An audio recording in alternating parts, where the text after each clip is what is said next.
Christmas. Merry Christmas. दुनिया का सबसे बड़ा फेस्टिवल। ये इतना बड़ा फेस्टिवल है कि मुसलमानों की ईदें जितना पैसा 10 साल में बनाती हैं, उससे भी ज्यादा पैसा क्रिसमस के सिर्फ 1 साल में बनता है। लेकिन आखिर ये क्रिसमस मनाया क्यों जाता है? क्योंकि आज दुनिया के सबसे बड़े रिलीजन क्रिश्चियनिटी का ये मानना है कि इसी दिन, क्रिसमस के दिन, जीसस ईसा अलैहिस्सलाम पैदा हुए थे। लेकिन अब क्वेश्चन ये है कि अगर यही दिन 25 दिसंबर ईसा अलैहिस्सलाम की बर्थडे है, तो फिर मुसलमान इसे क्यों नहीं मनाते? क्योंकि यहाँ पर एक बहुत बड़ी कंफ्यूजन है। आज से 2000 साल पहले ईसा अलैहिस्सलाम फलस्तीन के एक छोटे से शहर में एक मिरेकल से पैदा हुए। ये वो जमाना था जब फलस्तीन में तो यहूदी आबाद थे ही, लेकिन यहाँ पर यहूदियों की हुकूमत नहीं थी। हुकूमत उस वक्त की एक बहुत बड़ी सुपर पावर रोमन एम्पायर की थी।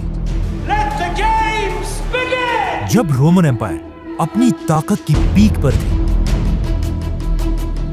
और यहाँ के बादशाह का नाम था सीजर ऑगस्टस, जो रोमन एम्पायर का सबसे ताकतवर बादशाह था। और इसके नाम को, ऑगस्टस को, आज हम सब बहुत अच्छी तरह जानते हैं, क्योंकि इसी ऑगस्टस के नाम पर साल के एक महीने का नाम भी रखा गया है। जैसे ही ऑगस्टस अपनी ताकत की पीक पर पहुंचा, उसने वही गलती की जो हमेशा हर बादशाह इस पोजीशन पर पहुंचकर करता है। ऑगस्टस अपने आप को एक आम इंसान की बजाय एक खुदा, गॉड कहलवाने लगा और पूरे रोमन एम्पायर में लोगों से अपनी इबादत करवाने के लिए अपने नाम के टेम्पल्स बनवाए। अगर हिस्ट्री को देखा जाए, जब भी कोई शख्स इस लेवल की ताकत तक पहुंचता है, तो अल्लाह उसके गुरूर को तोड़ने के लिए बिल्कुल मूसा अलैहिस्सलाम की तरह एक माइटी प्रॉफिट भेजता है। तो इसी सीजर ऑगस्टस के दौर में ईसा अलैहिस्सलाम पैदा हुआ। ईसा अलैहिस्सलाम भी यहीं पर रोमन एम्पायर के अंडर फलस्तीन में यहूदियों के साथ बड़े हुए। लेकिन ईसा अलैहिस्सलाम बचपन से अपनी एज के बाकी सारे नॉर्मल बच्चों से बहुत ही डिफरेंट थे, क्योंकि बचपन में एक बार ईसा अलैहिस्सलाम अपनी माँ मरियम के साथ एक बाजार में घूमते घूमते कहीं गायब हो गए और काफी ढूंढने के बाद भी वो पूरे बाजार में कहीं नहीं मिले। तो आखिर उनकी माँ उन्हें ढूंढते ढूंढते यहूदियों के एक टेम्पल की तरफ गए, जहां पर उन्होंने देखा कि यंग ईसा अलैहिस्सलाम उस वक्त के बड़े यहूदी उलमा के साथ डिबेट कर रहे थे। और उनके क्वेश्चंस को सुनकर यहूदी स्कॉलर्स के चेहरे बिल्कुल गुस्से से भरे हुए थे, क्योंकि उनके सामने ऐसे क्वेश्चंस करने की अब तक किसी में जुर्रत नहीं थी। इसी तरह ईसा अलैहिस्सलाम फलस्तीन में बड़े होते गए और आगे जाकर उन्हें अल्लाह की तरफ से एक बहुत ही यूनिक पावर मिली, जिसमें वो किसी भी बीमार शख्स को सिर्फ एक उंगली के टच से बिल्कुल ठीक कर देते थे। और अपनी इस पावर को यूज करके ईसा अलैहिस्सलाम गरीब लोगों की मदद करने लगे। और जैसे जैसे लोगों को ईसा अलैहिस्सलाम की इस ताकत का पता चला, तो वो दूर दूर से ईसा अलैहिस्सलाम के पास आने लगे। और इसी तरह आहिस्ता आहिस्ता ईसा अलैहिस्सलाम की पॉपुलैरिटी पूरे फलस्तीन में फैलने लगी। आखिर ईसा अलैहिस्सलाम इतने फेमस हो गए कि वो जिस भी शहर की तरफ जाते थे, वहां के सारे लोग उन्हें वेलकम करने के लिए उस शहर से बाहर निकल आते थे। और ईसा अलैहिस्सलाम अपनी पावर से उन सब की बीमारियां दूर कर देते थे। यहां तक तो सब बिल्कुल ठीक था, लेकिन आहिस्ता आहिस्ता ईसा अलैहिस्सलाम अपने फॉलोअर्स को बिठाकर उनके सामने स्पीचेस करने लगे। और इन स्पीचेस में वो बार बार लोगों को ये समझाने लगे कि आज हमारे इस रिलीजन को सिर्फ और सिर्फ इन यहूदी स्कॉलर्स ने तबाह किया है, जो अपने टेम्पल्स में बैठकर सिर्फ गरीब लोगों से चंदा जमा करते हैं। और सिर्फ कुछ पैसों के लिए यही स्कॉलर्स तौरात की आयत को चेंज करके अपनी मर्जी के फैसले लिखते हैं। और हर स्पीच में बार बार ईसा अलैहिस्सलाम यहूदी स्कॉलर्स को मुनाफिक कहकर पुकारने लगे।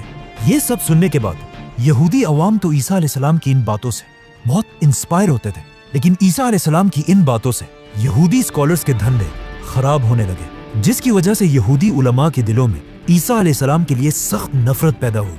और वो ये प्लानिंग करने लगे कि किसी तरह ईसा अलैहिस्सलाम को मारकर उनसे अपनी जान छुड़ा दे।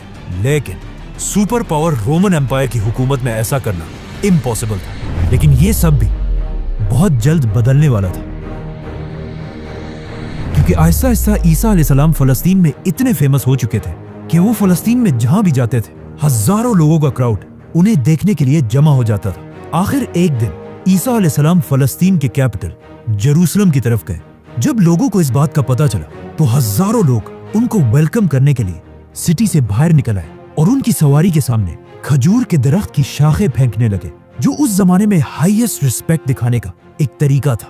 रोमन एम्पायर के जनरल्स ये सब देखकर हैरान हो गए कि आखिर ये कौन आ रहा है जिसे लोग बिल्कुल एक बादशाह की तरह रिस्पेक्ट दे रहे हैं। नाउ ईसा अलैहिस्सलाम की ताकत को देखकर रोमन एम्पायर के जनरल्स उनसे डरने लगे और यहूदी उलमा तो उनसे पहले ही नफरत करते थे। तो अब ये दोनों मिलकर ईसा अलैहिस्सलाम को मारने की साजिश करने लगे, जिसके बाद ईसा अलैहिस्सलाम ने अपने सबसे क्लोज 11 या 12 फॉलोअर्स के साथ अपना आखिरी डिनर किया और फिर अल्लाह ने उन्हें आसमान की तरफ उठा लिया।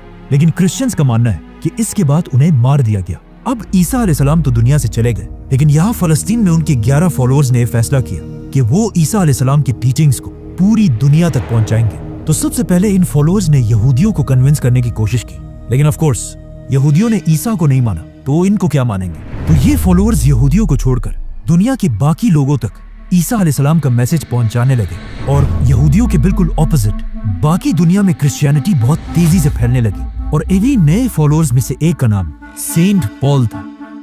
आज की दुनिया की क्रिश्चियनिटी में सेंट पॉल का सबसे बड़ा रोल है, क्योंकि पॉल से पहले लोग ईसा अलैहिस्सलाम को सिर्फ एक पैगंबर और अल्लाह का बंदा समझते थे, लेकिन पॉल ने पहली बार दुनिया में एक कॉन्सेप्ट लाया कि ईसा अलैहिस्सलाम कोई आम इंसान नहीं बल्कि अल्लाह के बेटे और खुद भी एक खुदा थे। आज पूरी दुनिया के क्रिश्चियंस ईसा अलैहिस्सलाम को खुदा मानते हैं और इस सब की शुरुआत इसी पॉल से हुई थी। हालांकि पॉल अपनी पूरी जिंदगी में ईसा अलैहिस्सलाम से कभी मिला ही नहीं था। पॉल और उसके फॉलोअर्स की वजह से Aahista Aahista Christianity Roman empire में फैलती गई, लेकिन यहाँ पर मसला ये था कि रोमन एम्पायर का रिलीजन क्रिश्चियनिटी के बिल्कुल ऑपोजिट था और वो उस जमाने में जुपिटर की इबादत किया करते थे। तो रोमन एम्पायर की इस अवाम को इम्प्रेस करने के लिए उस जमाने के क्रिश्चियंस ने अपने रिलीजन में कुछ चेंजेस किए। नंबर 1, उन्होंने ईसा अलैहिस्सलाम के नाम को चेंज करके एक कॉमन रोमन नाम रखा जो आज इंग्लिश में जीसस बन चुका है। नंबर 2, रोमन एम्पायर के लोग ज्यादातर यूरोपियंस थे, मतलब बिल्कुल गोरे थे, और ईसा अलैहिस्सलाम फलस्तीन के होने की वजह से थोड़े ब्राउनिश थे और उस जमाने के व्हाइट लोग अपने आप को बाकियों से बहुत ऊपर समझते थे। तो अब इन्हें इम्प्रेस करने के लिए उस जमाने के क्रिश्चियंस ने जीसस की पेंटिंग्स बनाना शुरू की, जिसमें जीसस को बिल्कुल यूरोपियंस की तरह व्हाइट दिखाया गया। मतलब ये दुनिया में आज जीसस की सबसे पुरानी पेंटिंग है। जीसस की यही पेंटिंग्स आज दुनिया की सबसे फेमस पेंटिंग्स हैं, क्योंकि आज से कुछ ही साल पहले जीसस की एक पेंटिंग दुनिया में सबसे महंगी बेची गई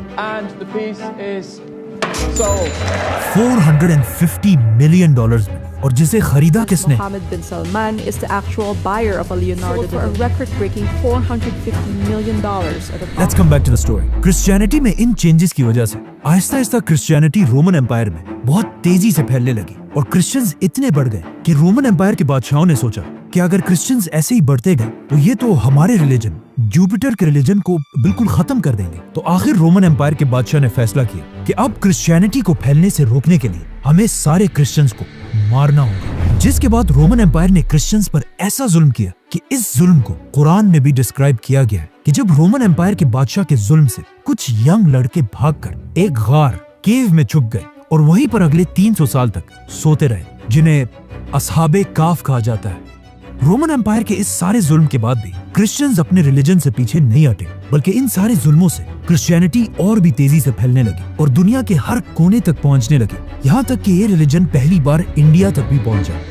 आखिर ईसा अलैहिस्सलाम के 300 साल बाद क्रिश्चियनिटी इतनी पावरफुल हो गई कि रोमन एम्पायर के एक बादशाह कॉन्स्टेंटीन द ग्रेट ने अपने रिलीजन को छोड़कर क्रिश्चियनिटी में कन्वर्ट हो गए।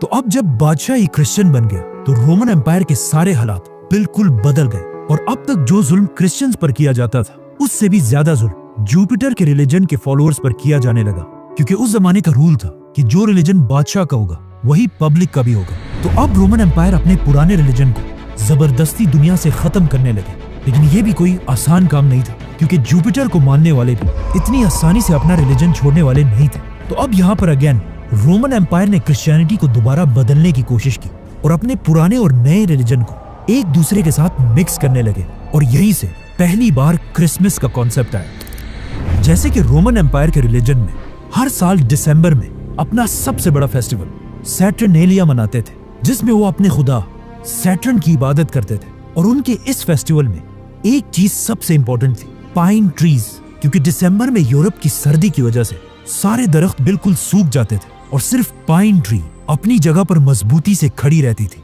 जिसे वो एक बहुत ही होली चीज समझते थे। और हर फेस्टिवल में इसी दरख्त के एक शाख को अपने घर में लाकर सजाते थे। तो अब रोमन एम्पायर ने अपनी पूरी सल्तनत को एक रिलीजन में जमा करने के लिए अपने पुराने रिलीजन से फेस्टिवल्स उठाए और अपने नए रिलीजन से जीसस क्राइस्ट और इन दोनों को मिला दिया और कहा कि जीसस क्राइस्ट दिसंबर के महीने के आखिर में पैदा हुए थे। और सारे क्रिश्चियंस को हुक्म दिया कि इस दिन को 25 दिसंबर को बिल्कुल पुराने रिलीजन की तरह जीसस क्राइस्ट की बर्थडे मानकर सेलिब्रेट किया जाए। और इसी तरह इन दोनों रिलीजन्स को मर्ज करने के बाद अब पूरी रोमन एम्पायर क्रिश्चियनिटी में कन्वर्ट हो गई। लेकिन आज दुनिया का कोई मुसलमान भी इस दिन को सही नहीं मानता और कुरान में भी ईसा अलैहिस्सलाम की पैदाइश की स्टोरी बिल्कुल ऑपोजिट है। क्योंकि कुरान में है कि जब ईसा अलैहिस्सलाम पैदा हो रहे थे तो उनकी माँ मरियम के पास सिर्फ एक खजूर का दरख्त था, जिस पर उन्हें हुक्म दिया गया कि घबराओ मत और इस खजूर के दरख्त को हिलाओ ताकि इससे तुम्हारे लिए ताजा खजूर गिर सके और तुम्हें ताकत मिले। खजूर का दरख्त। अब मसला ये है कि दरख्त पर खजूर तभी बनते हैं जब सख्त गर्मी का मौसम हो, which means according to Quran ईसा अलैहिस्सलाम की पैदाइश जरूर गर्मी के महीनों में हुई होगी और दिसंबर का तो कोई सवाल ही पैदा नहीं होता। और ये सिर्फ कुरान में ही नहीं बल्कि क्रिश्चियंस भी ये मानते हैं कि उन्हें ईसा अलैहिस्सलाम की पैदाइश के सही दिन का पता नहीं है। जो भी हो, अब पूरी रोमन एम्पायर क्रिश्चियनिटी में कन्वर्ट हो चुकी थी और जैसे ही रोमन एम्पायर के लोग क्रिश्चियंस बने, ये वही टाइम था जब अल्लाह ने असहाबे काफ को अपनी लंबी नींद से उठाया और उन्होंने उठकर एक दूसरे से पूछा कि हम ज्यादा से ज्यादा कितने वक्त तक सोए होंगे। तो उनमें से एक ने कहा कि 1 या आधा दिन। लेकिन जब वो बाहर निकले उन्हें पता चला कि यहाँ तो सब कुछ बिल्कुल बदल चुका है। इसके बाद क्रिश्चियनिटी दुनिया का सबसे बड़ा रिलीजन बना और आने वाले वक्तों में Roman empire, British empire, Spanish empire की वजह से आज तक क्रिश्चियनिटी दुनिया का सबसे बड़ा रिलीजन है। और क्रिसमस दुनिया का सबसे बड़ा फेस्टिवल जिसमें हर साल पूरी दुनिया से लोग $1 ट्रिलियन से भी ज्यादा पैसा खर्च करते हैं, जो हर साल के ईद से 10 गुना ज्यादा पैसा है। लेकिन ये हमेशा से ऐसा नहीं था। क्रिसमस पहले के जमाने में सिर्फ एक छोटा सा फेस्टिवल था जिसमें लोग चर्च में जमा होकर अल्लाह और ईसा अलैहिस्सलाम को याद किया करते थे। लेकिन आहिस्ता आहिस्ता लोग इस सब से बोर होने लगे। तो अब लोगों को दोबारा क्रिसमस की तरफ अट्रैक्ट करने के लिए कुछ लोगों ने क्रिसमस के इस फेस्टिवल में नई चीजें ऐड की, जैसे कि म्यूजिक, गाना, शराब। और क्रिसमस के इस फेस्टिवल में जो सबसे बड़ा एडिशन किया गया वो था सेंटा क्लॉज, जो पुराने जमाने में एक real Christian scholar Saint Nicholas थे, जो अपनी जेनरोसिटी की वजह से पूरे क्रिश्चियंस में मशहूर थे। आज से 150 साल पहले जब पहली बार सेंटा क्लॉज को इंट्रोड्यूस कराया गया तो वो ज्यादातर ग्रीन या ब्लू कपड़े पहनकर बच्चों को गिफ्ट्स दिया करते थे। लेकिन ऐसा ऐसा कोका कोला सेंटा क्लॉज को अपने एड्स में यूज करने लगा और इसके कपड़ों को ग्रीन कलर से बदलकर बिल्कुल अपने बॉटल्स की तरह रेड और व्हाइट बना दिया। आज क्रिसमस पूरी दुनिया का सबसे बड़ा फेस्टिवल है, जो सिर्फ क्रिश्चियन कंट्रीज में नहीं बल्कि चाइना और इंडिया जैसी बड़ी कंट्रीज में भी मनाया जाता है, जिसकी वजह से क्रिसमस के फेस्टिवल में पूरी दुनिया से $1 ट्रिलियन से भी ज्यादा का बिजनेस होता है। और ये $1 ट्रिलियन इतना ज्यादा पैसा है कि अगर मुसलमानों की 10 साल की ईदों को भी मिला दिया जाए तब भी वो 1 साल के क्रिसमस से कम बनते हैं।